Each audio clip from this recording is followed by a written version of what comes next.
Always a pleasure to spend some time with Eliana Johnson from National Review on the line right now. Eliana, good morning to you. Good morning to you guys. How's everything going this morning? Everything's going great. How are you guys doing? You know, it's Friday. There's a little fog, but it's warmer than it's been. I think we're okay. Always happy for that. Yeah. Great piece this week from Eliana at nationalreview.com. Carson gets ready. Talking about Dr. Ben Carson. He was in Rockford probably about 2 months ago now, giving a speech at a Salvation Army luncheon, Eliana, and they packed, I think it was 1,200 people in that room, and you could not have fit someone else in if everyone took a deep breath and they tried to squeeze someone in that room. It was absolutely packed. For a number of reasons, certainly, but one of them is because Ben Carson was speaking. He's getting quite the reception thus far. Oh, he has a tremendous grassroots following, and there's a real hunger right now for his quiet, thoughtful, deliberate approach, and he's lived a life outside of politics that in a way that he is the un-Obama person who has great accomplishments in a realm that's thoroughly unpolitical, and yet he made one of the most political acts of the Obama presidency, which was delivering a sort of verbal spanking to the president at the National Prayer Breakfast in 2013 when the president sat just a few feet away. And, you know, Dr. Carson has such a manner about him that, you know, being spanked or slapped down by him, unless you're listening very carefully, might come off as a compliment. I don't know if the president would say that. Oh, no, he wouldn't think so. But, you know, a lot of other people not listening to the context so closely would have thought, well, you know, he's very calm, he's smiling. How mean can it be? Absolutely. And the interesting thing is that this person is very, very serious about running for president. His confidants fully expect that he will run, and some of them are moving to Washington to support his run, and right now they're interviewing all sorts of people, from political strategists to owners of airline charters to body men, and they are fully expecting that he will run in 2016. The announcement would come in just 6 months in May. Eliana, how far back does this go? Where's the genesis of the Ben Carson 2016 movement? Was he aware he might run when those comments were made at the breakfast? Does this go back even farther than that? What's the best you could tell? I was told that he wasn't sure what he was going to say when he got up on the days that the National Prayer Breakfast, that he felt strongly, but that he ended up, he didn't have prepared remarks, and that he went with what he felt in the moment. And when the Obama administration demanded an apology from him, that really fired him up. And obviously the reaction to his remarks and the huge response that he got from conservatives across the country, he really resonated with so many people. I think that had a huge amount to do with him. He became a national celebrity basically overnight, and obviously became a commentator on Fox News, and he's now a household name. So I think that had a tremendous amount to do with it. For people who are, you know of him on the fringe, are aware of the name, like you said, household name, you can't have gone far without hearing the name. What does Dr. Ben Carson bring to the table? Now, you mentioned a body of accomplishment, obviously, in the medical field, but what else does he bring? Well, we're at a moment in time when I think people, Republicans and Democrats, they look at the president, and he was elected and everybody knew he was a liberal, and I think people look at him now and they say, well, he's incompetent.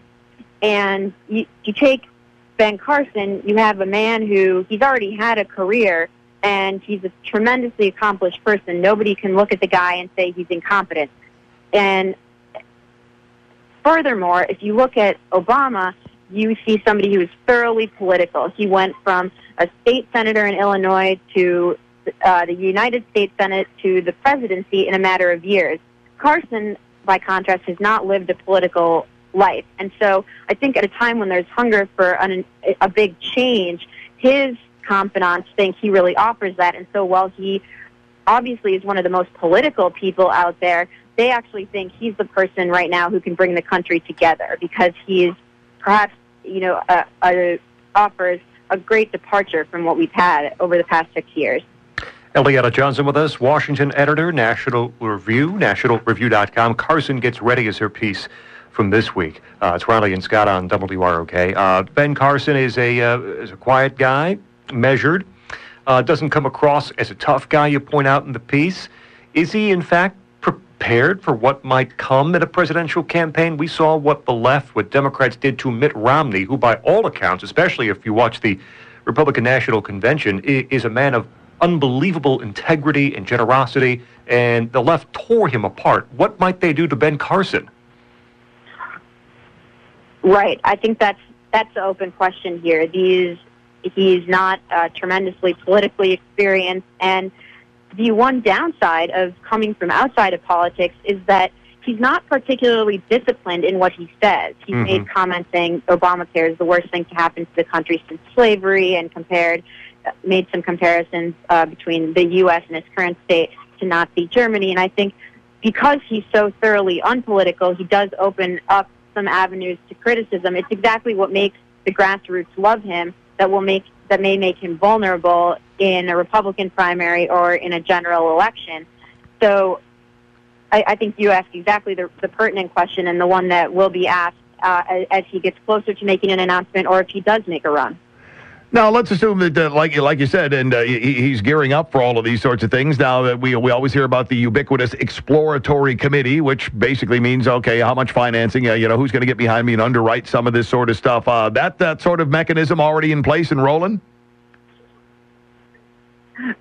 Absolutely. And look, I think you have to look at the Carson candidacy this way. Long shot candidates, they have a chance to,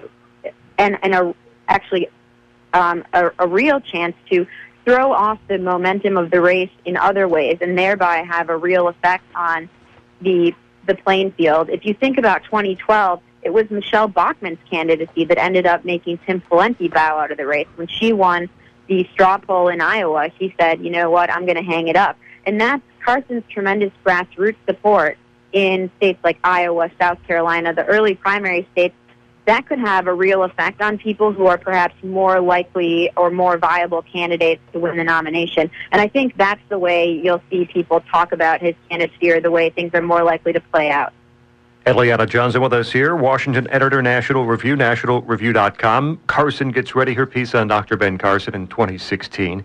He is, on some levels, a blank slate right now in terms of the political side of things. He has not staked out a lot of positions on economic matters, or really take your pick as to the national stage. As he staffs up here, as he prepares for a run, is he also getting briefed, taking meetings with those on the policy side of things too? I'm not sure about that. That's something that I didn't report on for this piece, but of course that's something he's going to have to do. That's something the other prospective candidates are doing right now, or they have done to varying degrees, and that's something he'll absolutely have to do. Obviously, he brings a lot to the table on the issue of health care, and he's become most well known for articulating positions on that. But across the board on other issues, like from foreign policy to economics, as you mentioned, and tax reform and the like, he will certainly have to staff up. Another way to look at the possible candidacy of Dr. Carson, as well as the current president, has been the divider in chief. It does not appear that Mr. Carson is wired that way. Well, I think you can look at it in two different ways. He's capable of these tremendously divisive political acts, such as slapping down the president when the president is sitting just a few feet away. But his team certainly looks at him as somebody capable of uniting the country, because he doesn't come from the world of politics. Now, whether simply having a background that is not political is enough to unite a country that is greatly divided right now, I don't know, but that's certainly the way they're thinking about it. Eliana Johnson with us here, National Review, nationalreview.com. It's Riley and Scott on WROK. Late in the piece, the comparisons to Herman Cain come up. Colleagues kind of chafe at that suggestion. It's not just skin color, but it is a political outsider who's had success in the business world, who might have some grassroots support. Heck, Herman Cain led polls for a while back in 2012. What differentiates what Ben Carson might do on the campaign trail from what Herman Cain did? Oh, absolutely, and I think they're quite similar. as you mentioned, they're political outsiders who have tremendous grassroots following, grassroots support, very accomplished in their various fields, Herman Cain in business, Dr. Carson in medicine. And as you remember, it was personal failings or questions about his personal life that brought Herman Cain down. And Dr. Carson, who talks a great deal about his faith and has been married for 40 years, I don't think people question his integrity in that regard. But those sorts of things I don't think are likely to dog his campaign. But the question is, are there things we don't know about him because he hasn't been in politics, he hasn't been exposed to a tremendous amount of scrutiny yet? Those are the dangers of somebody who hasn't lived a life in politics being thrown so quickly into the political realm. And so those were the reasons I was asking his friends about Herman Cain, and their refrain is, the guy's a surgeon. He's a brilliant surgeon, and they believe his credentials are unimpeachable because he's been a tremendous success in the field of medicine, and he's obviously a very, very smart guy. Well, and maybe he'll enjoy the same bonus that President Obama got, where nobody's going to try to vet him all that thoroughly anyway. I think that's unlikely to happen. Any Republican candidate.